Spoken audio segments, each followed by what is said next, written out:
Top 5 Moral Stories for Kids. Tia and Tofu English Stories, Learning Stories for Kids. The wind was wild that morning, rattling the old wooden fence behind Tia's house. She leaned against the frame of her bedroom window, pressing her cheek to the cold glass, and sighed. It wasn't the weather that made her restless, it was the feeling that something important was waiting for her, something she hadn't yet understood. At her feet, curled like a cinnamon roll, was Tofu, her golden-furred puppy. His ears twitched, and his eyes fluttered open as if he could sense her thoughts. "Tia," her mother called from downstairs, "don't forget, your cousins are coming tonight. Big dinner, remember?" Tia groaned. "I just want to do something that matters, Tofu," she whispered. "Not just eat dinner and play games. I don't know, to help someone." Tofu let out a small bark, almost like he was agreeing. And that was the start, the small spark, that carried Tia and Tofu into moments that would change the way they saw the world forever. It was raining heavily when Tia spotted him. A boy stood by the bus stop, soaked to the bone, clutching a ragged school bag. His feet were bare, the puddles around him turned his toes blue, and he shuffled from side to side to keep warm. Tia felt her chest tighten. She looked down at her own sneakers, bright red, almost new, and dry. "Tofu," she whispered, "look at his feet." The puppy tilted his head, whined softly, and pawed at her shoelaces, as though nudging her toward the answer. Her heart raced. Could she really do this? She'd have to walk home barefoot in the rain. People might laugh. Her mom might scold her. But the boy's trembling feet kept flashing in her mind. "Here," she said, stepping forward.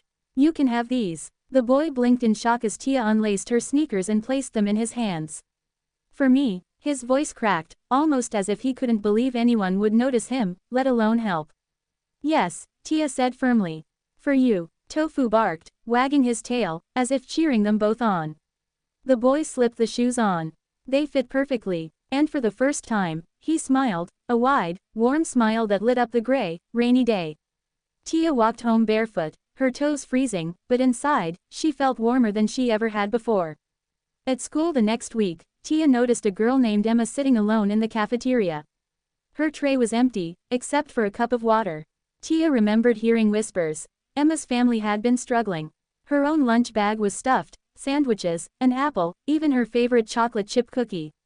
She glanced at Tofu, who sat patiently by her side. His eyes seemed to say, "You know what to do."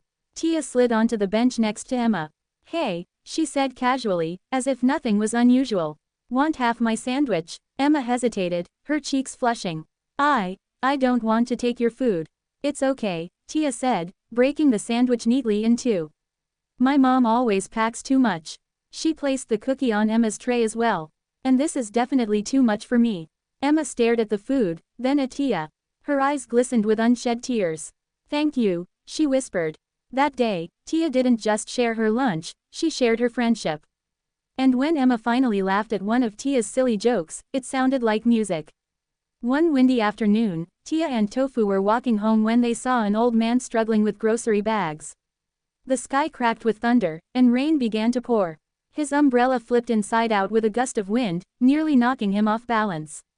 Tia ran forward. "Here, let me help." The man looked surprised. "Oh, I don't want to trouble you, young lady." But the bags were heavy, and his hands were shaking. Without another word, Tia grabbed two of them and walked by his side. Tofu trotted close, making sure they didn't fall behind. When they reached his house, a small cottage at the corner of the street, the man's eyes were wet. "You remind me of my granddaughter," he said softly. "She lives far away. I don't see her much. Today, you made me feel like I wasn't alone." Tia smiled. She hadn't expected anything in return. But the way his voice cracked filled her heart with something deeper than joy, something like purpose. Not all kindness was easy. There was a boy in Tia's class named Lucas. He was loud, rude, and always picking fights. Most kids avoided him. Tia tried to, too, until the day she saw him in the park, sitting on the swings long after everyone else had gone home. His tough mask had fallen. His eyes were red, his shoulders shaking. Tofu nudged Tia forward, but she hesitated. "He's mean to everyone," she whispered. Still, she walked closer. "Lucas, are you okay?" He snapped his head up. "Go away." But Tia didn't. She sat on the swing next to him. Silence stretched between them until Lucas finally muttered, "My dad left. My mom's always working. I get so angry." Suddenly, Lucas didn't look like a bully. He looked like a boy who was hurting. I'm sorry, Tia said softly. That must be really hard. He glanced at her, confused, maybe because no one had ever said that to him before. Tofu placed his head on Lucas's knee. The boy's hand trembled, then slowly stroked the puppy's fur. For the first time, Lucas didn't look angry. He just looked like someone who needed a friend. One crisp autumn morning, Tia and Tofu found a small tree growing in the empty lot near their house. It was thin and weak, its leaves brown at the edges. Poor thing, Tia murmured, brushing dirt around its roots. No one's taking care of it. Every day after school, she brought a bottle of water, sometimes even leftover compost from her mom's kitchen garden. She tied the sapling to a small stick so it could grow straight. Neighbors began to notice. One brought fertilizer, another brought mulch. Soon, the little tree wasn't just Tia's project, it was the whole street's. Months later, the tree bloomed, bright green leaves fluttering in the sun. Birds perched on its branches, singing.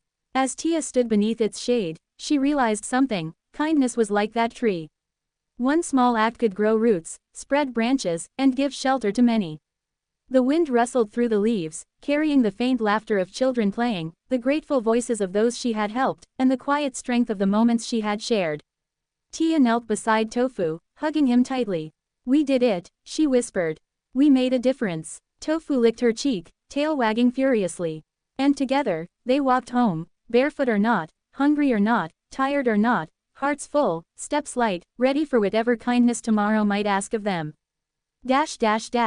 Do you want me to also expand this slightly in dialogue and scene detail so it comfortably reaches the 2,000 word length for spoken narration, around 15 to 20 minutes, or keep it tight and flowing just like this?